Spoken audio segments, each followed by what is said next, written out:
اور دیکھیں جن کو یقین تھا ان کا رنگ ہی نرالا تھا۔ حضرت علی المرتضیٰ فرماتے ہیں سیدہ فاطمہ نے کبھی مجھے کوئی کچھ کہا ہی نہیں، کبھی فرمائش ہی نہیں کی۔ ایک دن بیمار ہو گئی تو کہنے لگیں، میں قریب بیٹھا تو میں نے کہا فاطمہ زندگی میں تو نے کبھی کچھ نہیں مانگا، اور عزت والے باپ کی عزت والی بیٹی، میرا دل کرتا ہے کوئی فرمائش تو کرنا۔ تو حضرت فاطمہ کہنے لگی علی اگر ایک انار مل جائے نا، اگر ایک، میرا دل کر رہا ہے اگر ایک انار مل جائے، ایک انار مل جائے تو طبیعت چاہ رہی ہے انار کھانے کو۔ مولا علی شیر خدا فرماتے میں گیا، ایک انار خریدا بازار سے، 1 دینار تھا میری جیب میں، انار خرید کے جب واپس پلٹا نا تو کہتے ایک بوڑھا شخص، ہونٹوں پہ کمزوری، آپ فرماتے ہیں میرے باپ دادا کی عمر کا، لڑکھڑاتے اس کے ہاتھ اور کہنے لگا علی میں بھوکا ہوں کئی دنوں کا۔ حضرت علی فرماتے ہیں میرے پاس وہ 1 ہی دینار تھا جس کا انار آ گیا۔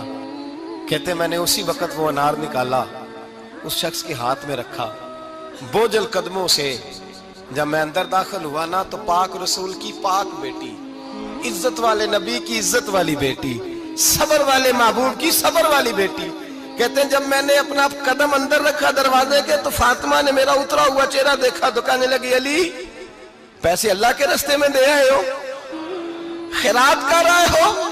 حضرت شیر خدا رضی اللہ تعالیٰ عنہ فرماتے ہیں میں فاطمہ کی طرف دیکھا تو میں حیران ہو گیا، میں نے کہا فاطمہ تجھے، کہنے لگی مجھے یقین ہے آپ انار لینے گئے تھے، آپ نے خرید بھی لیا تھا، اور مجھے پتا ہے علی میرے ساتھ بے وفائی ہو ہی نہیں سکتی، یہ کسی سوالی نے مانگ لیا ہوگا، علی آ جا، مجھے انار کھانے سے وہ سکون نہیں ملا جو تو اللہ کے راستے میں دے آیا ہے تو سکون ملا ہے، کھانے سے نہیں ملا جو تیرے دینے سے ملا ہے۔ مولا علی کہتے صبر کر کے میاں بیوی بیٹھ گئے تو دروازے پہ دستک ہوئی، کہتا میں اٹھ کے دروازے پہ گیا تو حضرت سلمان فارسی دروازے پہ کھڑے تھے، انہوں نے نا 9 انار مجھے دیے، کہنے لگے نبی پاک نے بھیجے ہیں، یہ 9 انار ہیں نبی پاک نے بھیجے ہیں۔ تو حضرت علی شیر خدا فرمانے لگے ہمارے نہیں کسی اور کے ہیں، ہمارے نہیں کسی پڑوسی کے ہیں، دائیں بائیں دیکھ لے، کہنے لگے نہیں تمہارے ہی ہیں، فرمانے لگے نہیں میرے ہوتے تو 10 ہوتے، اس لیے کہ اللہ فرماتا ہے من جاء بالحسنۃ فلہ عشر امثالھا، تم ایک نیکی کرو گے میں 10 کا اجر عطا کروں گا۔ فرمایا میرے ہوتے تو 10 پورے ہوتے، اللہ رسول نے بھیجے اور میرا یقین کمزور ہو سکتا ہے، میرے ہوتے تو 10 ہوتے، یہ 9 ہے۔ حضرت سلمان فارسی نے جیب میں ہاتھ ڈالا، 10واں بھی نکالا، کہا علی تیرے 10 ہی تھے، میں تو تیرا امتحان لے رہا تھا، 10 ہی تھے تیرے۔ یقین کی دولت زنجیریں کاٹ دیتی، یقین کی دولت انسان کو نواز دیتی۔ جب تو لڑکھڑاتا ہوا آیا ہے، میرے نبی پاک نے فرمایا یوں نہ کہا کر کے یا اللہ چاہے تو دے چاہے تو نہ دے، جب مالک سے مانگ تو کہا کر یا اللہ تجھی سے مانگنا ہے میں لے کے اٹھوں گا، تو مجھے دے گا۔ فرمایا جتنا تیرا یقین کامل ہوگا اتنا ہی اللہ تجھے جھولی بھر کے عطا فرمائے گا۔ کمزور سا مسلمان، لڑکھڑاتا سا مسلمان دیکھتا ہوں کرتا ہوں، اور یہ بھی نہ دیکھا کریں بھائی ایمان یقین کو استقامت کے درجے پہ لیں، یہ نہ دیکھا کریں کہ وہ کیسے دے گا، وہ کسی وسیلے کا محتاج نہیں ہے، وسیلے کو پسند کرتا ہے، پر وسیلے کا محتاج وہ بغیر وسیلے کے بھی دے دیتا ہے۔ ہر آدمی ماں باپ کے ذریعے پیدا ہوتا ہے، اگر پیدا کرنا چاہے تو جناب عیسیٰ کو بغیر باپ کے پیدا کر دیتا ہے، اگر پیدا کرنا چاہے تو حضرت آدم کو بغیر ماں اور باپ کے پیدا کر دیتا ہے۔ جب یقین رکھے، یقین، قرآن مجید پڑھیے، حضرت موسیٰ علیہ السلام فرعون کے دربار میں کھڑے ہیں، چاروں جانب دشمن ہی دشمن ہے،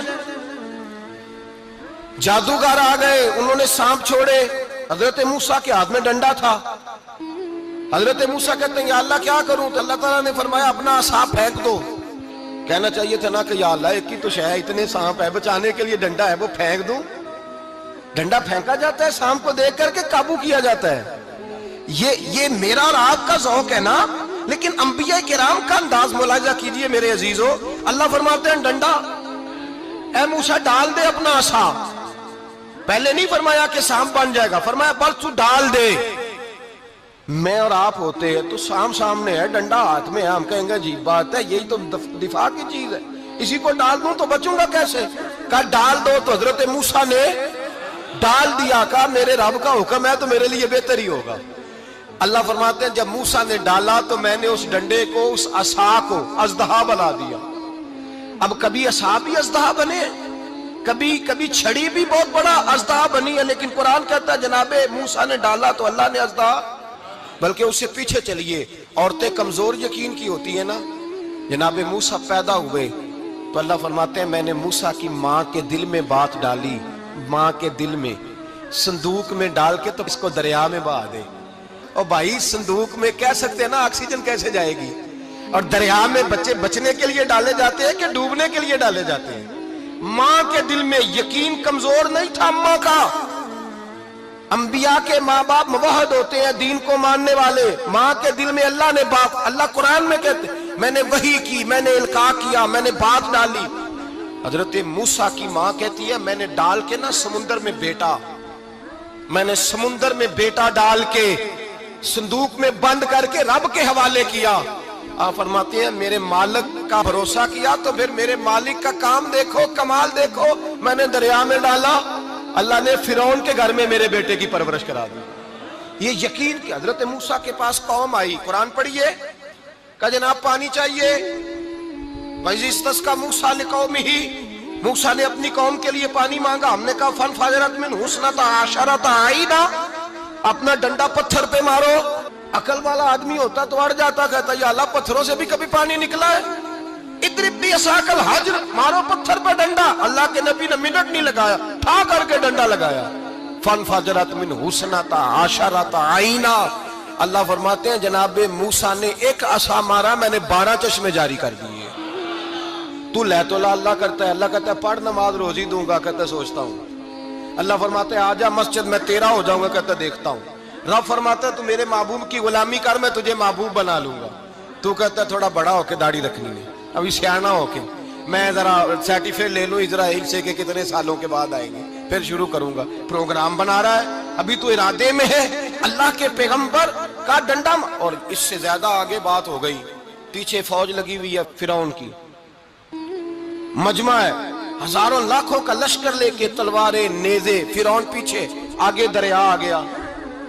حضرت موسیٰ علیہ السلام کھڑے ہیں، اب کدھر جائیں؟ اللہ پاک نے فرمایا مارو ڈنڈا۔ کہاں؟ پانی پہ، پانی پہ ڈنڈا مارو۔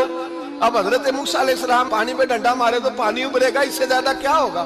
پہلے پتھر پہ ڈنڈا مروایا تو پانی نکلا، اب پانی پہ ڈنڈا مروایا۔ فَإِذْ فَرَقْنَا بِكُمُ الْبَحْرَ فَأَنْجَيْنَاكُمْ وَأَغْرَقْنَا آلَ فِرْعَوْنَ، اللہ فرماتے ہیں موسیٰ نے پانی پہ ڈنڈا مارا تو میں نے پانی میں رستے بنا دیے۔ ایک جگہ ڈنڈا مارا تو پانی نکل آیا، دوسری جگہ عصا مارا تو پانی خشک ہو گیا۔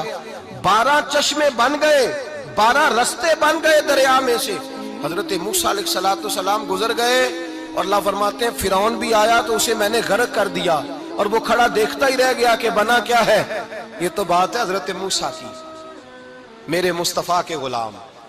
حضرت سعد بن ابی وقاص قادسیہ کی جنگ کے لیے نکلے، رستے میں دریائے نیل آ گیا۔ حضرت سیدنا سعد بن ابی وقاص اب کہاں سفر طے کر کے آئے، کہتے ہیں پتہ ہی نہیں تھا کہ دریا آ جائے گا، اب دور دور تک پل کوئی نہیں۔ صحابہ کہتے ہیں دشمن للکار رہا، حضرت سعد بن ابی وقاص دریا کنارے کھڑے ہوئے، ایمان، یقین اور استقامت، ڈٹ گئے۔ کہنے لگے او دریا، اگر تو حضرت موسیٰ کی نافرمان قوم کو رستہ دے سکتا ہے، محمد عربی کے وفادار نوکر ہیں، ہم تو رسول اللہ کے ماننے والے ہیں، دشت تو دشت ہے، دریا بھی نہ چھوڑے ہم نے، بحر ظلمات میں دوڑا دیے گھوڑے ہم نے، فرمایا چھوڑ رستہ۔ صحابہ کہتے ہیں اس وقت ہم نے نعرے لگائے جب دریا نے رستہ ہی چھوڑ دیا۔ کہتے ہیں پھر اللہ رسول پر ہم ذکر کرنے لگے، درود پڑھنے لگے، دریا سے رستے بن گئے۔ فرماتے ہیں 10,000 کا لشکر گزر گیا، اس پار جب گیا نا تو حضرت سعد بن ابی وقاص نے پھر مجمع پہ نظر ڈالی، فرمایا کسی کی کچھ ہے تو نہیں رہ گئی پانی میں، کوئی دریا میں چیز تو نہیں رہ گئی؟ ایک صحابی کہنے لگے میرا مٹی کا پیالہ رہ گیا ہے۔ یار ذرا دیکھیے انداز دیکھیے، مٹی کا پیالہ، اور یار چھوڑ پرا، مٹی کا پیالہ کیا ہوتا ہے؟ اب تو مٹی کے پیالے کی بات کرے گا، چھوڑ دے، کیا کرتا ہے؟ اس نے کہا پیالہ میرا رہ گیا ہے۔ تو حضرت سعد بن ابی وقاص کہنے لگے کیوں ہمارا پیالہ رہ جائے، ہم رسول اللہ کے نوکر ہیں۔ ایمان، یقین اور استقامت کی دولت۔ پھر دریا کی طرف دیکھا، کہنے لگے چل یار ہمارا پیالہ بھی واپس کر دے۔ صحابہ کہتے ہیں دریا کی لہر آئی اور پیالہ بھی واپس کر دی۔ وہ میرے بھائی جب ایمان کی دولت، یقین کی دولت، اعتماد کی دولت، جو بابا کہتا ہے نا کہ معاذ اللہ تعالیٰ الو کا خون لے آؤ اور شیر کی کھلڑی لے آؤ، میں کالا پیلا نیلا جادو کروں گا،